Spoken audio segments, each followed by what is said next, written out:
Can you find at least one difference between these two images in 5 seconds? 5, 4, 3, 2, 1. These are the differences. I only gave you 5 seconds, so whether you manage to spot the difference or not, what you have done is to compare the images and look for similarities and differences. And this is what we're going to use in today's game called The Odd One Out to help our children become more familiar with the spelling of words.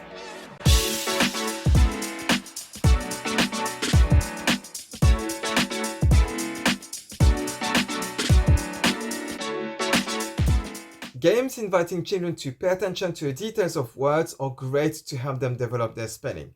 Let's have a look at a game called The Odd One Out, present in the Parent's Guide to Raising Multi-literate Children. To play this game, we're going to present our children with 3 words, such as these, and ask them to spot the odd one out. So for this, they're going to be looking at the similarities between the words and the differences. So for example, they're going to maybe spot that a cat has 3 letters, fox has 3 letters, and elephant has more letters. So that one is the odd one out. Or they might be thinking, okay, cat is the odd one out because fox and elephant have the sound f, although they are spelled differently. And that's also something we can talk about. There isn't only one valid answer, and actually it's better if we can encourage our children to find as many odd one out as possible and to justify each time, because this means that they're analyzing, comparing all the spellings very well.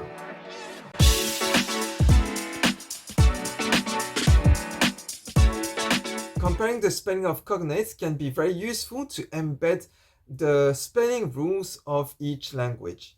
So for example, in French and in English, we have the word carrot that sounds very similar, and it's spelled in a similar way. So in French it's carotte, in French it's carrot.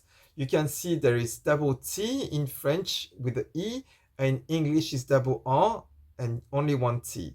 So for this, I can remind my son that in French, if you have a final consonant, you generally don't read it. So I would read this word carreau, not carotte.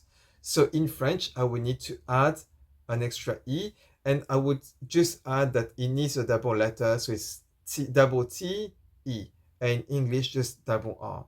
So the odd one out is an excellent game to invite our children to observe the words, analyze the similarities and differences to embed their spelling. If you need more ideas to help you foster your languages in a fun way, I invite you to check out our books, The Parent's Guide to Raising Multi-literate Children and the Toolbox for Multilingual Families. As always, if you enjoyed this video, please like it and share it around. I'll see you next time, and until then, keep playing, learning and having fun with all your languages. Bye!